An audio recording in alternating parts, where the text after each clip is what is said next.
So in the last video, I promised that if we hit 6 likes on that video, I'd make a tutorial on how to use the fluid simulation in Blender. So here's the video. Okay, so to start things off, we're gonna delete the lighting in the camera. We'll click delete that, and we're gonna keep the default cube. I'll raise it up a bit, and then I'll scale it just a bit by pressing S. Okay, bring it up, scale a bit more. Alright, so you want to make sure you have a pretty big like cube, I guess, if you want to use a cube. And this applies with any shape. So next thing you want to do is go up here to the top right and click on this one with like all the lines. This is wireframe view, so you can see through objects. It's just lines and vertices. So next you want to press Shift A and then add whatever you want. I'm gonna choose just a circle. Right now I have this. Then I'm gonna scale it down just a bit, or maybe not just a bit, but I'm gonna scale it down, and then okay, here we go. And then bring it all the way up to the top. Right. Okay, so first let me explain what we're doing. So this box here, this is our domain. This is where, like, okay, if let's say the fluid was to come down, then it wouldn't go beyond this cube. It just stays inside of it. And then this sphere is like the water fountain, or like the faucet of this whole project. So if you want to, you could add an extra shape just for the liquid to like collide with if you wanted. I'm gonna take another cube, I'm gonna scale it a bit, like bring it up. I'll move it over and then I'll rotate it a bit, just like that. I'll copy it and I'll move it over and rotate a bit more. Okay, there. Now we have our basic scene set up. So first what we want to do is click on our giant cube, right? Then head over to the little wrench icon or modifiers. Click that, click add modifier, and then go over to physics and click fluid. And an easier way to do this is just go down here to your tools and click on I believe, yeah, this little circle icon here. Then you just click fluid as well. So then what you want to do is in this physics property tab, you want to click type, and for the giant cube you want to click domain. Then you want to click domain type, and obviously if you're using gas, like smoke, fire, whatever, then you choose this. But in this tutorial, I'm just going to show liquid. So you want to click liquid, and then there you go. So now you have your basic domain set up for the liquid animation. Next, you want to click on the faucet or your circle, whatever shape you choose. And by the way, like, some shapes will change how the fluid works. Like if you choose I believe, what do you call it? A cone, then it'll like flow faster. But so yeah, so then you want to click on the sphere, and you want to click fluid. Then back here where it says type, you want to click none and choose flow. Then here at flow type, this is where you change whether you want to use smoke, fire, or just fire or liquid. So obviously we're going to choose liquid, and there you go. Now that's set. We're going to change one more thing later on. Then you want to click on one of your extra objects you want the water to interact with. Then you want to click fluid, and for all of this you just click fluid, obviously. Then you click type, none, and effector. This should automatically set things. You can change any of the settings accordingly. Same thing with the other cube. Click effector, and now you're done. Okay, so down here I'm gonna pull up the timeline. Let me pull it up a bit more. Alright, now we're gonna click on the sphere. And then click on where is it? Leave, or I don't, wait, hold on, let me see if it's here. Okay, so one more thing before we start getting the water moving, you want to click flow behavior, click on this little drop down and click inflow. Now you have used flow, right? Right now, I believe, yeah, it shouldn't do anything.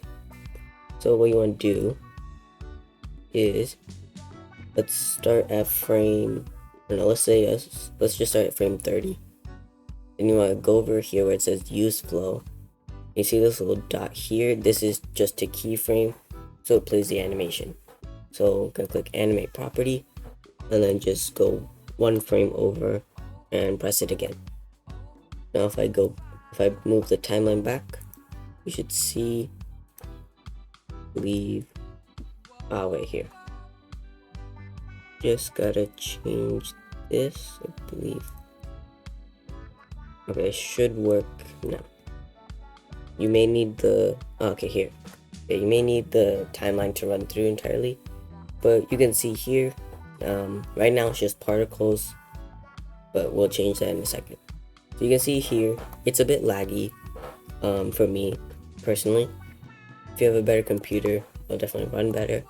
But you can see here, it's flowing pretty much like water, right? And if you were to click on regular viewing, you obviously can't see it. If you went inside of this thing, you can still see the particles. So yeah, that's the start. If you want a shorter animation time, then you can go here, click on your domain, and then go down here. If you don't see it, it should be this cache button all the way down, and then click end or start, doesn't matter, up to you. And then just change it, so I'll make mine to 100, and then I can change the end time here on the timeline, and then there. So now the animation should run through all the way to frame 200. See here, keeps going, and then it stops. So yeah, now we have the very basic parts. So now we're gonna start getting into like actually seeing the liquids, right? So what you want to do is in your domain, right? Click on your domain, and then you want to click on mesh, right? You can see already right here, the sphere is looking a little different. That's because it's starting to play it's trying to play the liquids. So if we go back down here to mesh, change, mine's already set to 3, but yours might be at 2. So you want to change your upwards factor to 3 or more, it's up to you. It'll just like subdivide the liquid mesh further just to make it look smoother. So now that's your liquids, right?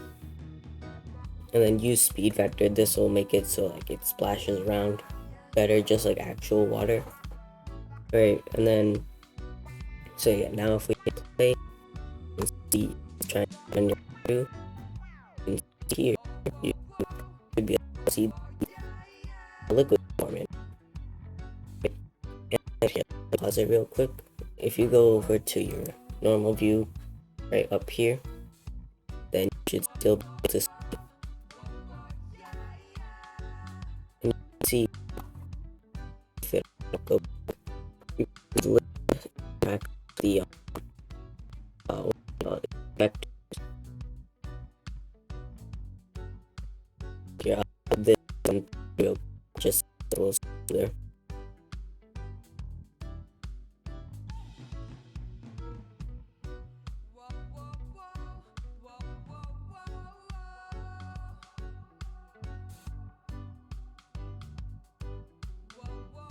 Okay, here we go. So now the animation has ran through, and if I hit play, you can see you have your mesh, right? So now you can see this is what I had done for making the water, right? And then let me see, should be here, I think. I go here. Oh yeah, if you change here, if you go to your domain, you change the resolution division, that'll just like make it look better. But yeah, so that's the basic stuff. If you wanted to, I believe you'd have to click on the cube, change this color. Let's say I wanted it to be orange. Now the liquid's orange, right? But let's say you wanted it to look like actual water. Then what you want to do is click on your cube, and up top you have all these tabs, right? You want to click on shading. Okay, so now you have your shading nodes, right? Or color nodes, material nodes. So what you want to do is go to shader and click on glass BSDF. Take this and insert into base color, right? I believe you shouldn't be able to see anything yet.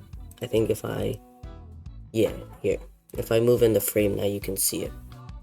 So I could make this a bit blue, then change the IOR to, I believe, 0.3.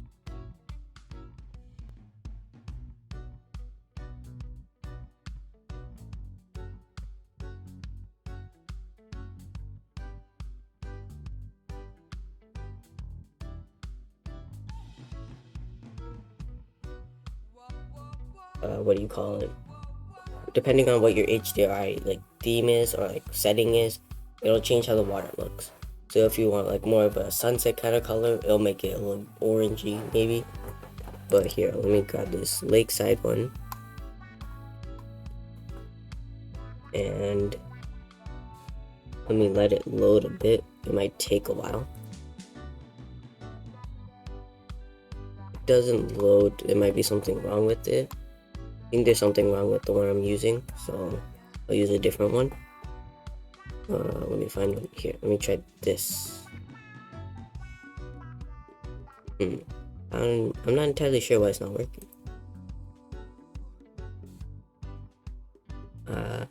Yeah, I don't know why it's not working.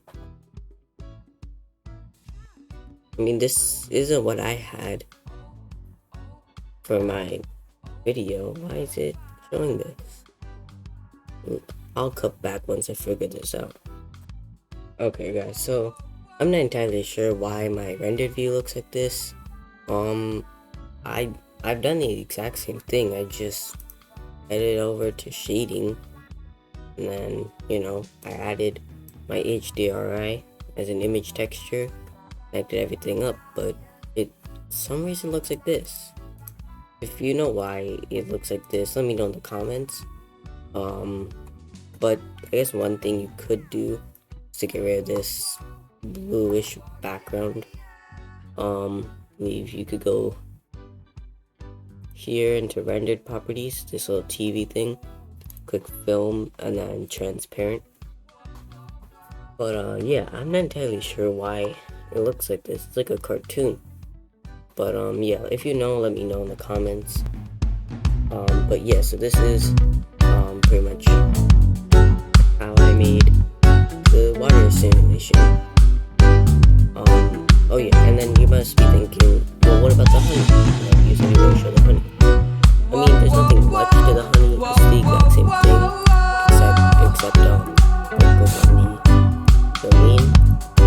The only difference is I went to viscosity, and then I just adjusted the value. I believe I'm pretty sure it's to lower the value,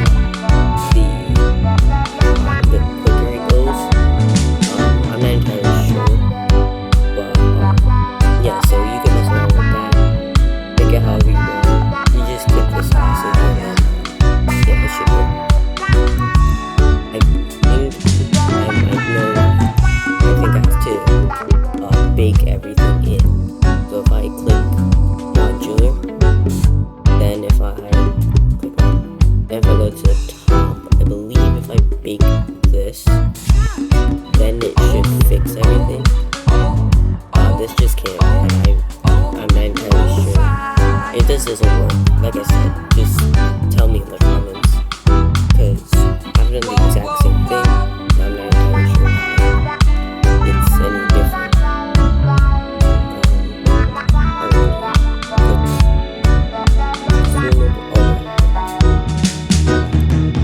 Before you bake data up here, you have to click consumables, just so you can bake the mesh. Let's go back to the top. Bake data. And just let's go.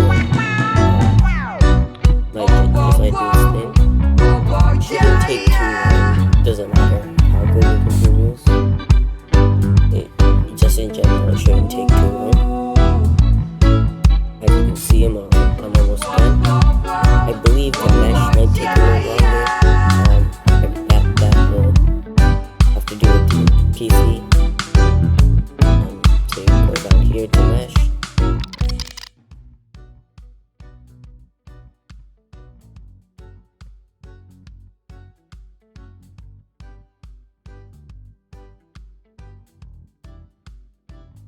Alright, so we have the whole thing baked. It still hasn't changed, it's still the same cartoon kind of look.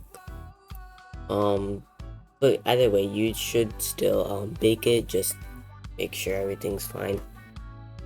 Yeah, so this is basically what I did.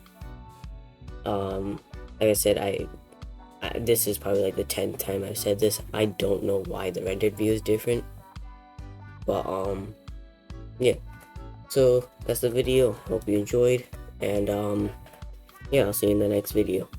Peace.